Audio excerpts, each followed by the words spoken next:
किसी नगर में एक बड़ा सेठ था। उस सेठ के पास सभी प्रकार की सुख सुविधाएं थी। उसके पास किसी भी चीज़ की कमी नहीं थी, लेकिन कमी थी तो बस एक पुत्र की, क्योंकि उस सेठ की कोई संतान नहीं थी। इसी कारण से वह सेठ हमेशा दुखी और चिंतित रहता था। समय बीतता गया। एक दिन उस सेठ को पता चला कि उसकी पत्नी गर्भवती हो गई है। वह बहुत खुश हुआ। कुछ दिन बाद उसे एक बेटा हुआ। उसने अपनी पत्नी का पूरा ध्यान रखा। सेठ ने अपने पुत्र के लालन पालन में कोई कसर नहीं छोड़ी। देखते ही देखते उसका पुत्र बड़ा हो गया। फिर सेठ ने अपने पुत्र को गुरुकुल भेजने का निर्णय लिया, ताकि वह पढ़ लिख कर एक विद्वान बन सके। अभी उसके पुत्र की उम्र ज़्यादा नहीं थी, लेकिन उसने छोटी सी उम्र में ही अपने पुत्र को शिक्षा ग्रहण करने के लिए गुरुकुल भेज दिया। गुरुकुल में वह बालक अच्छे से शिक्षा ग्रहण कर रहा था।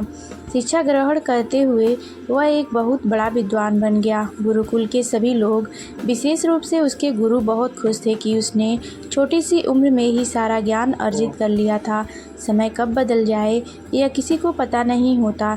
ऐसा ही उस बालक के साथ भी हुआ। एक दिन किसी प्राकृतिक आपदा में उसके माता पिता की मृत्यु हो गई। उस समय वह बालक गुरुकुल में ही था। जब उसने सुना कि उसके माता पिता की मृत्यु हो गई है तो उसे ऐसा लगा मानो उसका सब कुछ बर्बाद हो गया हो। उस बालक का मन सांसारिक मोह माया से बिल्कुल हट गया। उसने अपने मन में ठान लिया कि अब वह अपना सारा जीवन लोगों की भलाई करने में ही लगाएगा। कुछ दिन बाद जब उस बालक की शिक्षा पूर्ण हुई तो वह सन्यासी बन गया और हिमालय के दूरस्थ जंगल में चला गया। जंगल में जाकर उसने वहाँ लंबे समय तक तपस्या की। जब उसकी तपस्या पूर्ण हो गई तो इसके बाद उसने लोगों को शिक्षा देना प्रारंभ कर दिया। समय के साथ उस बालक की ख्याति बहुत दूर दूर तक फैल गई। बहुत से लोग उसके पास शिक्षा पाने के लिए आने लगे और कई लोग अपनी अपनी समस्याएं लेकर भी उसके पास पहुंचने लगे। वह सन्यासी सभी लोगों की समस्याएं बड़ी ही आसानी से सुलझा देता था। धीरे धीरे वह पूरे राज्य में मशहूर हो गया। जिस नगर में वह सन्यासी रहता था, उसी नगर का राजा बड़ा ही क्रूर व्यक्ति था। जब राजा को सन्यासी के बारे में पता चला तो उसने सन्यासी से मिलने का मन में निश्चय किया। अगले दिन सुबह राजा सन्यासी से मिलने के लिए अपने महल से निकला और उसकी कुटिया पर पहुंच गया। राजा ने जब सन्यासी को देखा तो वह उसे देखते ही रह गया। उसके चेहरे पर एक अलग ही तेज था।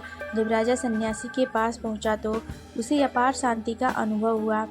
राजा सन्यासी को प्रणाम करके बैठ गया और उससे वार्तालाप करने लगा। पहले ही मुलाकात में राजा सन्यासी से इतना प्रभावित हो गया कि उसने उसी समय से अच्छाई के मार्ग पर चलने का निश्चय कर लिया। राजा मन में सोचने लगा, इतनी सी मुलाकात में यह सन्यासी मुझे इतना बदल सकता है, तो अगर यह हमेशा मेरे साथ रहने लगे तो मेरी तो जिंदगी ही बदल जाएगी। यही सोचकर राजा ने सन्यासी से अपने महल में चलने की विनती की। राजा का आग्रह सुनकर सन्यासी मना नहीं कर सका और महल में चलने के लिए तैयार हो गया। राजा ने सन्यासी का खूब आदर सत्कार किया और उसे शाही कमरे में ले जाकर भोजन करवाया। भोजन करने के बाद सन्यासी ने राजा को धन्यवाद दिया और वापस जाने की आज्ञा मांगने लगा। यह सुनकर राजा ने कहा, आप हमारे बागीचे में जब तक चाहें रह सकते हैं। आपको यहाँ किसी भी प्रकार की कोई असुविधा नहीं होगी। आपकी उपस्थिति से हमारी प्रजा को भी बहुत अच्छा लगेगा और हमें भी प्रसन्नता होगी। यह सुनकर सन्यासी ने राजा का प्रस्ताव स्वीकार कर लिया। उसके बाद राजा ने अपने सेवकों से कहा कि सन्यासी महाराज की बागीचे में रहने की समुचित व्यवस्था की जाए तथा उनके लिए भोजन, वस्त्र आदि का उचित प्रबंध किया जाए। राजा की आज्ञा के अनुसार सेवकों ने बागीचे में एक कुटिया तैयार कर दी और सन्यासी वहीं रहने लगा। राजा ने उनकी खूब सेवा की। एक दिन राजा और रानी को अत्यावश्यक कार्य के लिए दूसरे राज्य जाना पड़ा। राजा ने सन्यासी की सेवा के लिए एक सेवादार को नियुक्त कर दिया था, परंतु वह सेवादार राजा के जाने के बाद बीमार पड़ गया और अपने घर चला गया और लौटकर वापस नहीं आया। जब राजा वापस आया तो सन्यासी ने क्रोध में आकर राजा को खूब खरी खोटी सुनाई और कहा, हे राजा, जो जिम्मेदारी तुम पूरी नहीं कर सकते उसे क्यों उठाते हो। अब राजा ने सन्यासी से क्षमा मांगते हुए कहा, हे भगवान, यदि मुझसे कोई भूल हो गई है तो उसके लिए मैं आपसे क्षमा मांगता हूँ। आप अपना क्रोध शांत करके मुझे माफ़ कर दीजिए और मुझे यह बताइए कि आखिर हुआ क्या है। यह सुनकर सन्यासी ने कहा, तुम्हारे जाने के बाद मुझे यहाँ किसी ने भोजन नहीं दिया और मैं बहुत दिनों तक भूखा ही रहा। मुझसे किसी ने यह भी नहीं पूछा कि मैं यहाँ किस हाल में हूँ। राजा ने कहा, हे भगवान, आज के बाद ऐसी कोई गलती नहीं होगी। फिर कुछ देर बाद मामला शांत हो गया। तब राजा और सन्यासी के बीच वार्तालाप हो रही थी तो रानी भी चुपके से यह सब सुन रही थी और सब कुछ अपनी आंखों से देख रही थी। इसके बाद राजा ने कभी सन्यासी को शिकायत का मौका नहीं दिया और उसकी खूब सेवा की।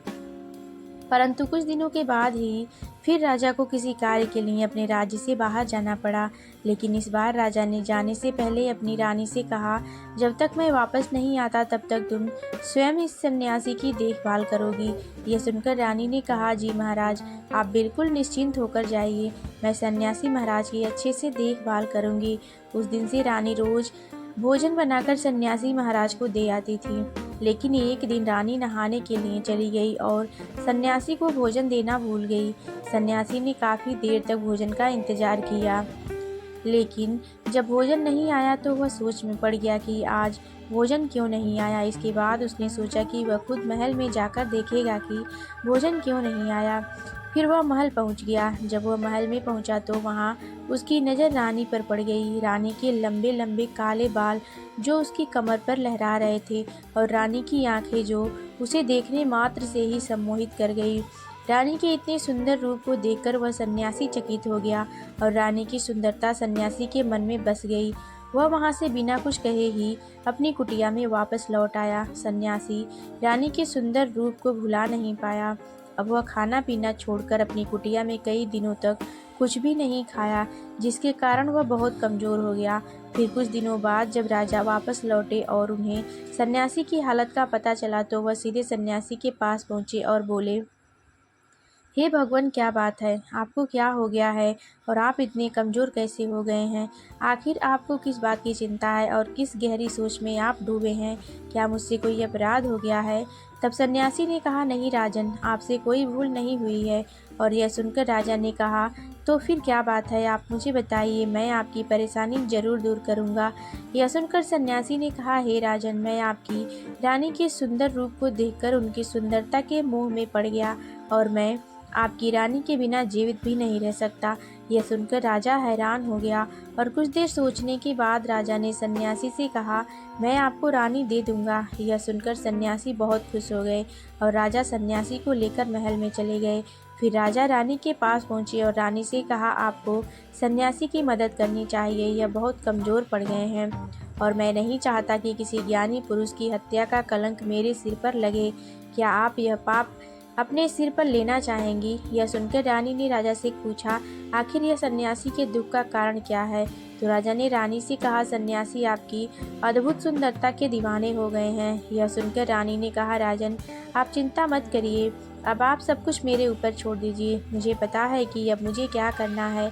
इसके बाद ना तो सन्यासी की हत्या का पाप आपको लगेगा और ना ही मेरे पवित्र धर्म का नाश होगा। रानी की आवाज़ सुनकर राजा ने रानी को सन्यासी को सौंप दिया। उसके बाद सन्यासी रानी को लेकर कुटिया पर पहुंचा। जब रानी कुटिया पर पहुंची तो रानी ने सन्यासी से कहा, हमें रहने के लिए एक घर चाहिए, हम झोपड़ी में नहीं रह सकते। यह सुनकर सन्यासी राजा के पास पहुंचा और कहा, हे राजन, हमें रहने के लिए एक घर चाहिए। सन्यासी की बात सुनकर राजा ने उसके लिए घर का प्रबंध कर दिया। फिर सन्यासी रानी को लेकर घर पहुंचा। इसके बाद रानी घर के अंदर गई और नहा धोकर बिस्तर पर लेट गई। फिर सन्यासी भी उसके पास गया। फिर उसके बाद रानी ने सन्यासी से कहा, आपको पता है आप कौन हैं और आप क्या बन गए हैं? आप एक महान सन्यासी थे जिसके लिए राजा स्वयं सारी ज़रूरत की वस्तुएं उपलब्ध करवाते थे, जिसके पास लोग दूर दूर से ज्ञान ग्रहण करने के लिए आते थे, जो लोगों को सत्य की राह दिखाया करते थे, लोगों की समस्याओं का समाधान करते थे, जिन्हें लोग गुरु मानते थे और भगवान के रूप में पूजते थे। और आज आप मेरे यौवन के गुलाम हो गए हैं। रानी की यह बात सुनकर सन्यासी को जैसे एक झटका लग गया हो। इसके बाद वह सोचने लगा कि वह तो एक सन्यासी है, वह यह सब क्या कर रहा है? अरे, मैं तो सारी सुख सुविधाओं के चक्कर को छोड़कर जंगलों में गया था शांति की तलाश में। यह कैसा पाप मैं करने जा रहा था? उस सन्यासी की बुद्धि सही हो गई, उसे सद्बुद्धि आ गई। वह जोर जोर से रोने और चिल्लाने लगा और रानी से कहने लगा, मुझे क्षमा कर दीजिए महारानी, क्या कर रहा था मैं आपको राजा को सौंप कर आता हूँ। सन्यासी की बात सुनकर रानी ने कहा, महाराज, मेरे मन में एक प्रश्न है, उसका उत्तर दीजिए। सन्यासी ने कहा, पूछो, क्या प्रश्न है? रानी ने कहा, महाराज, जब आपको उस दिन भोजन नहीं मिला तो आप बहुत क्रोधित हो गए। तब मैंने आपका यह रूप पहली बार देखा था और तभी से मैं आपके व्यवहार में परिवर्तन को महसूस कर रही हूँ। ऐसा क्यों हुआ महाराज? आपको इतना क्रोध क्यों? रानी की बात सुनकर सन्यासी ने रानी से कहा, जब मैं जंगल में था तो मुझे समय पर भोजन भी नहीं मिलता था और जब मैं महलों में आया तो मुझे सारी सुख सुविधाएं मिली। मैं इन सभी सुख सुविधाओं के मोह में फंस गया। इसके प्रति मेरा लगाव हो गया। फिर मुझे इसे पाने का लालच हो गया और जब मुझे नहीं मिला तो क्रोध उत्पन्न हो गया। महारानी, इंसान की इच्छा पूरी नहीं होती तो क्रोध उत्पन्न होता है और अगर इच्छा पूरी हो जाए तो लालच पैदा होता है। महारानी, इच्छा की पूर्ति ही मुझे वासना के द्वार तक लेकर आई और मैं आपके प्रति आकर्षित हो गया।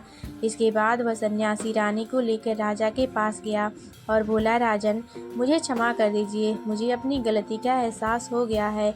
यह लो आपकी रानी, मुझे यह सब नहीं चाहिए। मैं अपनी इच्छा के वशीभूत होकर यह गलत कार्य करने जा रहा था और अपने जीवन को बर्बाद कर रहा था, लेकिन अब मुझे सब कुछ समझ में आ गया है। इसके बाद उसने कहा, राजन, मनुष्य की बर्बादी के 4 कारण होते हैं और दुनिया के हर एक व्यक्ति के अंदर यह 4 कारण होते हैं, लेकिन जो व्यक्ति इन पर नियंत्रण पा लेता है वह दुख और परेशानी से बच जाता है और वह इंसान जो इन चारों कारणों पर नियंत्रण नहीं पा पाता वह बर्बादी के रास्ते पर पहुंच जाता है। यह सुनकर राजा ने सन्यासी से कहा, हे भगवान, आप कृपया करके मुझे वह 4 आदतें बताइए जिनके कारण व्यक्ति बर्बाद होता है। सन्यासी ने कहा, राजन, मनुष्य को बर्बाद करने वाली पहली आदत है इच्छा, क्योंकि इच्छा दुनिया के हर व्यक्ति के अंदर होती है। यही व्यक्ति का पहला अवगुण होता है। जो इंसान अपनी इच्छाओं पर नियंत्रण नहीं रख पाता वह जीवन में कभी सफल नहीं हो पाता। जैसी ही उसकी एक इच्छा पूरी होती है वह दूसरी की ओर बढ़ने लगता है। इस तरह से एक के बाद दूसरी, दूसरी के बाद तीसरी और तीसरी के बाद चौथी, वह इच्छाओं के जाल में उलझता जाता है और फिर वह दुखी रहने लगता है। जबकि जो इंसान अपनी इच्छाओं पर नियंत्रण पा लेता है उसका मन उसके अनुसार काम करने लगता है और जिसका मन उसके अधीन हो वह परम सुखी हो जाता है। हे राजन, मनुष्य को बर्बाद करने वाली दूसरी आदत है वासना। वासना का जन्म हमारे मन में उठने वाली इच्छाओं से होता है। जिस प्रकार इच्छाओं का कोई अंत नहीं होता उसी प्रकार वासना का भी कोई अंत नहीं होता और मनुष्य वासना के जाल में फंसता चला जाता है। रावण सबसे बुद्धिमान था, लेकिन उसने भी माता सीता की सुंदरता के फेर में आकर अपना सब कुछ बर्बाद कर लिया। उसकी मृत्यु का कारण एक स्त्री ही बनी थी। इसीलिए हे राजन, जितना हो सके उतना ही वासना से दूर रहना चाहिए। फिर सन्यासी ने कहा, मनुष्य को बर्बाद करने वाली तीसरी आदत है क्रोध। जब इंसान की वासना की पूर्ति नहीं होती तो उसके अंदर क्रोध पैदा होता है और जब व्यक्ति को क्रोध आता है तो वह खुद पर कोई नियंत्रण नहीं रख पाता। फिर वह गलत निर्णय ले लेता है, दूसरों को भला बुरा कहता है, लेकिन जब क्रोध शांत हो जाता है तब उसे अपनी गलती का एहसास होता है, लेकिन तब तक सब कुछ बर्बाद हो चुका होता है। क्रोध के कारण मनुष्य के कई बनाए हुए काम भी बिगड़ जाते हैं। इसलिए राजन, क्रोध से बचना ही बुद्धिमानी है। फिर सन्यासी कहता है, हे राजा, मनुष्य को बर्बाद करने वाली चौथी आदत है लालच। हे राजा, लालच का फल सदैव बुरा होता है। लालच में पड़कर इंसान बहुत से लोगों का बुरा कर देता है। मनुष्य के जीवन में कभी ना कभी ऐसा समय आता है जब वह लालच कर बैठता है और अधिक पाने के लालच में वह कुछ ऐसा कर बैठता है कि जो उसके पास है उसे भी खो देता है। अगर समय रहते इस पर नियंत्रण नहीं किया तो सब कुछ बर्बाद कर देता है। हे राजन, जो मनुष्य इन 4 आदतों को छोड़ देता है वह एक सफल व्यक्ति बन जाता है। हर सफल व्यक्ति को इन 4 आदतों से दूर रहना चाहिए और जो इनका त्याग कर देता है वह एक सफल इंसान बन जाता है।